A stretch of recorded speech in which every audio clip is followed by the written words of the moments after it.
Hello and welcome to Real Talk with Stacie René. I'm glad to have everybody here today. And I'm so delighted to have Nikki on with us. She is from Viewpoint Psychology and Wellness. And right now we could all use a little bit of that. And for those of you who are just jumping on, please make sure that you hit the like button, make some comments. We would love to get back with you about anything that you have, any future questions. No matter when you're listening to this, morning, night, evening, middle of the night, who knows. But Nikki, welcome. Hello. Glad to have you. Thank you so much for having me. Absolutely. And I am really excited to tell everybody my shirt is so cute. I had the most amazing message saying, you have something on your doorstep. So what a nice surprise. I love it. I'm wearing it with pride and chaos coordinator. Yes. So thank you so much for this. I love it. You're so welcome. Really good. Isn't that the truth? Well, and I think too, like little things like that, like I'm such a doer. So, there's not a lot that I can do, but with what I can, I definitely want to make sure that I do. So even little things like that, that just makes me so happy. So thank you. I'm so glad that you liked it. Absolutely. And not only did she just think about myself, I will share, she thought about my kids and got them these little Zen things and other things. And they loved them and they were so excited. Oh, try taking that away from them at night. A little hard. But oh yeah, good, yeah. Thank you for your generosity and you're welcome. Being so thoughtful. And I every time I see this shirt, I just think of you. So, which is I had to wear it today. So if you're just embracing the chaos. Yes, exactly. Yeah. So if you're just tuning in again, we have Nikki from Viewpoint Psychology and Wellness. Again, please like and comment below. That's really important, and how we can answer your questions. So, Nikki, outside of this amazing shirt, I wanted to bring something up really cool. You won an award recently. I did. Oh my gosh. Tell us about your award. So there's a lot going on in the world of child psychology and therapy and all of that stuff. And I feel like I just really like having my hand in a lot of it. Yes, I've noticed. Thank you. Well, we kind of do that. We run in the same way here. So yeah, that's been really neat. And it was very cool to be recognized as one of the top 40 under 40 in Oakland County. That was so awesome. Thank you. And to be included among people who have done things that I look at that I'm like, oh my gosh, like I feel like what I've done is just so little in comparison to what they've done. But I just love that people recognize mental health, and I'm just proud to represent that part of healthcare. That's wonderful. And again, congratulations, and clearly much deserved. I know you're out in the community a lot. I've seen you at, the schools, just everywhere I'm looking, your social media, you're just all over. So tell us what you do and what you think about everything that's going on, some suggestions to help. I love that. Well, thank you so much for giving me the opportunity to do that, because I feel like right now, there's a lot of there's no new normal yet. I don't know that things are going to get back to what we expect as normal anytime soon. And so establishing a new normal is sort of critical, but I don't know that it's happened yet. So it's neat to be able to even just put this information out there. I think you're so valuable in that way, getting people some of those, like thinking about those things, because in the psychology world, of course, our minds are focused on what are the cause, what's going to happen after, what are we, how can we care for people now to lessen the effect of depression, anxiety, and all those things later, and the disruption of life and just all that stuff. So I'm a child psychologist at Viewpoint Psychology and Wellness, which is a private practice in Commerce. We have also a location in West Bloomfield. When I'm actually in the office, because now I'm 100% at home in my basement office makeshift situation, which has been working. When I'm there, I see children, I see families, I see teenagers, college kids, all the way up. For a myriad of issues, concerns. The majority of people that I end up seeing are kids and teens who are suffering with either depression or anxiety, so much so that it's caused a problem in their life to the point where they really need clinical medical help. So I'm part of the front line of that, coming up with a treatment plan. And are you noticing that you're seeing a lot more of it in today's society, more than in the past? Big time. Yeah. Yeah. And I think there are a lot of things like I think of, and Stacie, you can probably totally relate to this. Like this is a world of being so connected. We're both raising children in this world, and there's no off switch. We had an off switch. You know, there was, for me, it was like, it's light out, go outside. It's dark. Okay. Come in. But that's not number one, super safe now. It hasn't been, you know, it's just a very different world. Again, totally 24/7 plugged in. And that comes with so much. It's kind of like, I tell kids all the time, like, it's like having 15 windows open on your computer and trying to manage them all at once. You just can't. So trying to retrain the brain and, you know, like kind of do more of a mindfulness approach to things. And that's very, very difficult. So I think because of that, we're seeing a lot more depression, a lot more anxiety, because the brain isn't built for that. It's not built for 100 tabs. It's built for like one tab. Now, when you say take a mindful approach to it, what do you suggest? Just for those that are experiencing this right now, that are watching this, that could really benefit from the mindfulness. Yes. You know, it's funny. Whenever I bring up mindfulness with the teenagers, like I run a group that we recently switched to virtual, which was really fun to like see their rooms and their animals. That was fun for me. But when we were talking this weekend, one of the things we talked about was mindfulness. And anytime I say something like that, I get like the eye rolls. Like, but what's so funny is like, like regardless of what we call it, what it means is sort of like shutting down all of those tabs on the computer. It's focusing all of our intention, all of our focus and energy on whatever it is that the task is at hand. It doesn't matter if it's washing the dishes. It doesn't matter if it's being on a Zoom call with Stacie. Like regardless of what it is, it's focusing and really being immersed in the experience. And that's something that's super good for our brain. It feels nice. And what's great is depression has a tendency to anchor us really far in the past, and anxiety will try to anchor us very far in the future. Neither are good, neither feel good. But if we can kind of practice getting right here in the moment, that's a healing place.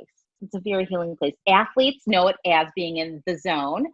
Artists know it as being in the flow, where time doesn't really exist. We're just being. So rather than a human doing, we're a human being. Yeah. Right. No, that's all really good, useful information. And right now, I mean, I don't even think it's just right now. I think it's all the time now. We could use that information, the thought process.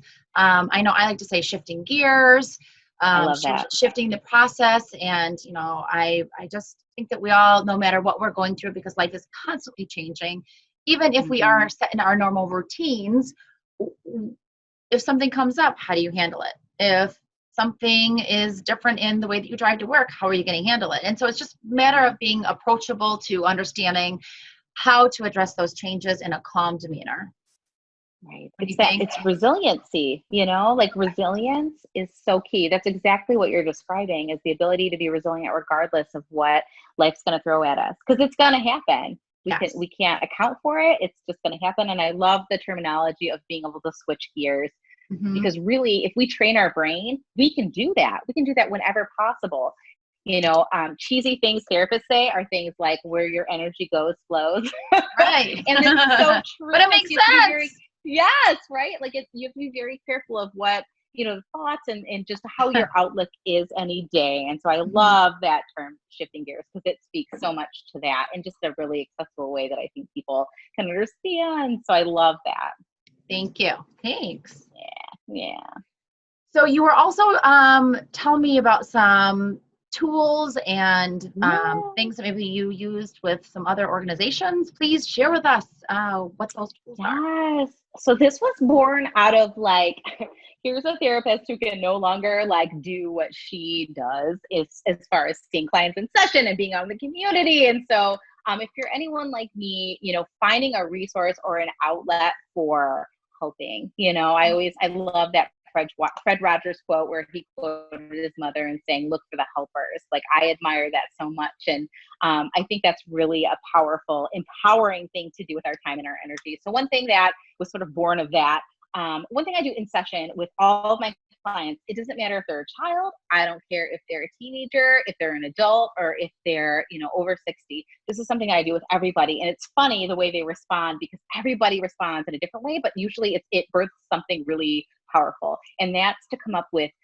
their own collection of what I call a coping kit, right? Like, how do you deal with when things get really quiet, right? Because right now a lot of that's happening. I'm talking with a lot of parents. Yeah. Right. And if you're just joining us, I just wanted to say, this is Nikki, just kind of reiterate, this is Nikki from Viewpoint Wellness and Psychology, and she's giving us some great tools, great ideas of coping mechanisms. And I just think that, again, no matter what time or what part of life that you're in, these are always useful tools. So didn't mean to interrupt you, but I just want to make sure people are thank you. They can readdress and know who you are and where you're from. So please continue. Thank you. Yes, thank you so much. So the other part is just, building up a set of coping skills or things that just help you get through when times are a little tough. There's a lot of emphasis on, oh my gosh, you have this time, get all these things done. And maybe that's great for some, but other people, I think that's really overwhelming.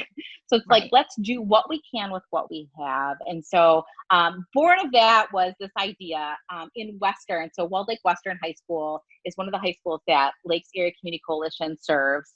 And I'm part of that coalition. And so we were trying to come up with ways to support our teenagers. They're having a difficult time. I mean, imagine that point in your life where your social life was everything. I mean, I can certainly imagine like that, right? Like, that was such a pivotal moment in like shaping identity and all this stuff. And like, they're literally like, that is just not happening for them, or it's having to happen in a different way. They're having to develop all these resiliency skills. So we were like, how do we support them? I can't imagine growing up and having all this phone stuff with a social thing. I mean, I remember when my friends like, I'll call you, and it was something really important. I literally was like, she gonna call? She gonna call? She gonna call? Right. And I can't even imagine seeing things on social media and the feeling and the hurt and the excitement and just the backlash of the good and the negative, and it's just so many things. So I can't even imagine. And I'm glad that you're addressing this right now, because, and I don't think it's just for the kids. I think it's even for the adults, because I've seen that even in our age group. Yes. Some backlash, and it's pretty interesting. So, well, and how we parent, right? That looks a lot different, big time. Like the ability, like I know for myself as a mom, like the time I spend away makes me a better mom. And so when that doesn't happen, it's like you're having to work extra hard, just being very creative in those ways. So one thing that we thought about was, one thing we do at the high schools in the Lakes area is we are starting to create these things called Zen dens, where anybody, for any reason, no questions asked, the kids can go and use them for 10 to 15 minutes and then go back to their life. It's a coping skill. It's go into this room. Perfect. There are skills, there are tools, all kinds of stuff. Awesome during the school day. They don't have that. They're at home. It's probably stressful. Very likely, a lot of the kids that I deal with, like their family situation might not be ideal, and everybody's dealing with their own stuff. So that's not always easy.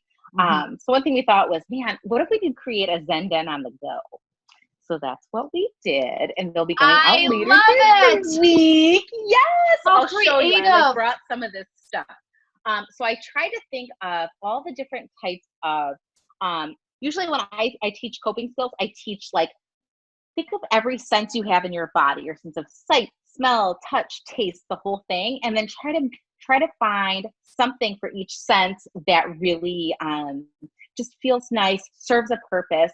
Again, like we said before, where your energy goes, flows. So the thoughts we hold in our mind associated with these things create how we feel.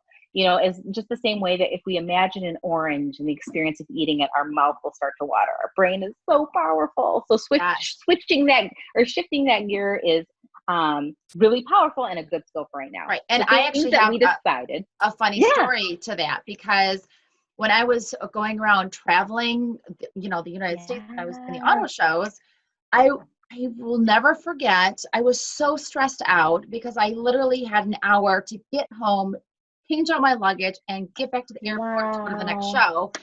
And I remember walking through the airport with my luggage, and they had, they have like the massage people. Yes. And I literally remember looking at them and like visually saying how wonderful that would feel. And almost the thought process of my shoulders just getting in there and being rubbed Shopping. Yeah. really worked. It helped. And this is probably 15, 20 years ago. So I can resonate to what you're saying because it does work. Like Yeah. eating that orange and your mouth waters, just visualizing the relaxation of somebody massaging my shoulders helped. And I thought, this is crazy, but okay, I'll take it because I feel better. It's So working. yeah, Yeah. so And how exciting. powerful. I love that imagery in particular because Mhm. like, you'll see the things going around on social media where it's like, like have a moment of mindfulness, drop your shoulders, relax your face, and all of those things. And we're all like, wow, I had no idea I was really, we bring a mindful moment. And so doing that is the perfect way to bring a mindful moment. Rather than being up here, we kind of drop into Right. our body and distribute the stress. Oh, I love that. And I can Yeah. And I imagine didn't even know that because, existed. I mean, I yeah, was young. I didn't right, know, but wow. Yeah. right. So it just But resonates even a for you little to bit. be sort of drawn to that, naturally your body was, like our bodies are built to heal and all these things. That's just really cool. I love It that. was really cool. I've never forgotten Yes. all these years. Yes. And it still works. And I think that's the thing for teens in particular. It's trying lots of stuff and even Mhm. adults, like trying lots of things at different points or different seasons of our life and figuring out what works, in that moment. So that's kind of what we tried to do. So we sort of put together, I mean, within our little Zen Den on the go that we Yeah. will literally drop to the porches of the kids of Walled Lake. First to the kids who are on social worker case lists, so like the Mhm. more at-risk kiddos, and then everybody else after that, as long as they will fund me to do it, I will keep doing it. Good. Good. Which they're very excited about. So I think it'll happen. But so sort of offering a variety of ways to cope and deal with a really Mhm. out of the norm. I mean, like when we talk about, I do a lot of trauma work, and in trauma work, we talk about all these normal experience we have, and then all of a sudden we have one that's like way out of the norm. And that's when like trauma source can sort of function, especially if it's a not desirable experience. We want to like not have that happen essentially. Right. And Right. coping skills, managing, talking, like really processing through as we're experiencing is what's really powerful. So we included lots of those, and as well as resources and things to reach out within the community for these kiddos. But some of the fun ones, because I'm so an advocate of like, if like in therapy, it's sometimes really heavy stuff. But I like to have fun. I think Mhm. that's so important. I don't care if you're No, 9 or I think so. 99. Like we have to play and just be silly. And I just think that's so important. So we incorporated some of those fun things. So some of the ones that I was really excited to put in there are, and some people might know what this is. This is essentially thinking putty. It's a little keychain for these ones. I think this one's called lab putty, but there's all different kinds that look like glass, some that change color when you touch them. It's a texture, right? It's a Right. touch. So that's that sense. We have little tiny Zen or Zen kits where you can like rake through So cool. the sand, and that's just very mindful.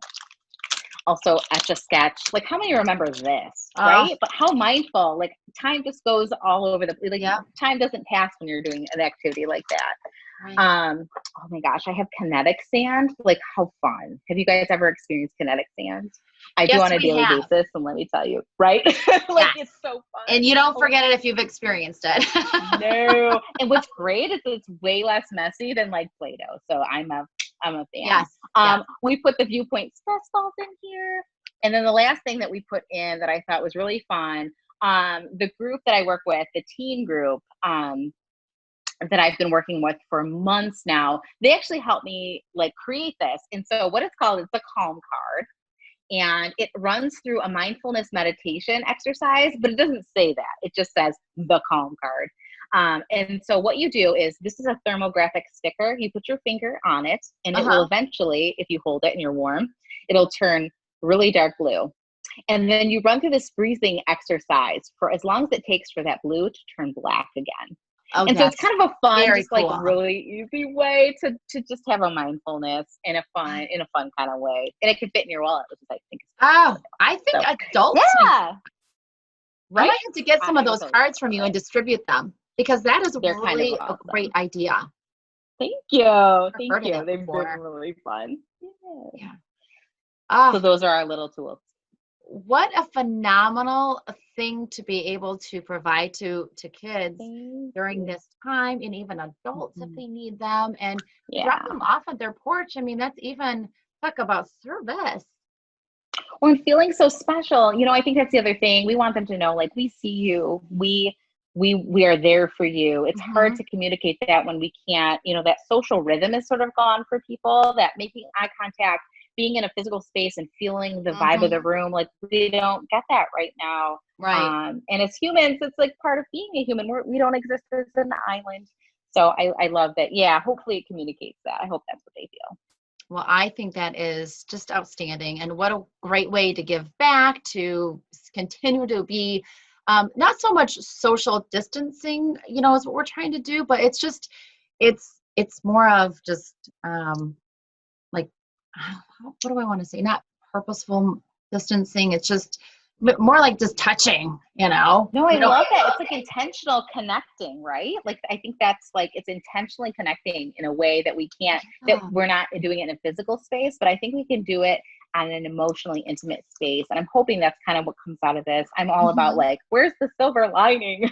I know. That's what gets me through. Yeah, Yeah. and I think the silver lining, from what I can see, is maybe all of this is really bringing back family values, having the kids actually go outside and not be Yes. so electronically driven, and just Yes. understanding kind of how we grew up in our generation. You Mm-hmm. know what I mean? And I think Yes. those values need to kind of be brought back so they can understand and they can think about doing things, do more chores, and have more Yeah. activities that aren't inside, or just aren't, we've been cooking out, and it's just been nice. It's just been Yeah. really nice to spend a lot of time with a family. So I think with your tools, the family values, understanding who we are again, Yes. maybe we will have a wake up call. You don't need to do all those extracurricular activities, or, I mean, I think they're great, but I mean, just Sure. kind of pick and choose a It's little bit more. Well, it's easy to get wrapped up in it. And what the brain is like, I always describe the brain as a tool, Right. tradition, like what it's really meant for is something you pick up and use and then put down when you're done. Right. It's like constant. And so I love that. Yes. Like getting back to sort of, I love the fact that as resources go down, creativity goes up. And so Mhm. whenever my kids are like, I'm bored, I'm hearing a lot of that. I'm like, yes. They're like, why do you say that, my 7-year-old? And I'm like, because that means you're gonna be creative. And he Yes. doesn't even ask anymore. He doesn't even say it. But I just love that. I get excited about that. Yeah. Yeah, I agree. I agree. You provided us so many useful tools, so much of your expertise, and I really appreciate that. And now, if somebody wanted to get a hold of you, can you tell us your website? Maybe just, rip off Yeah. a phone number if they wanted to be Yeah. able to contact you for just jotting it down. Yeah. 100%. So, Viewpoint Psychology and Wellness, our clinic again here in Commerce in West Bloomfield, all of us across the board are taking new clients for teletherapy, which is incredible. All Pretty much every insurance panel now is taking it because they really understand the benefit, and they're Good. covering it either 100% or like waiving copays. It's awesome. Wow. And so all of us are doing that. And if you want to reach out at any point, either our website or the phone number, our office administrator, Christina, is incredible. She's wonderful. She knows all of us. And so she's going to pair you with whatever clinician, based on what it is that you're needing, would be the best specialist for that. And so the website is viewpointtw.com, spelled viewpointpw.com. Or you can call the office at 248-669-9500. Wonderful. This has been a great Zoom meeting. I loved Thanks, all of this, getting the Stacie. information out. So I appreciate everyone joining Real Talk with Stacie René and Nikki from Viewpoint Psychology and Wellness. And you can't lead a positive life with a negative mind. And until then, don't coast your neutral. Positive shifts ahead.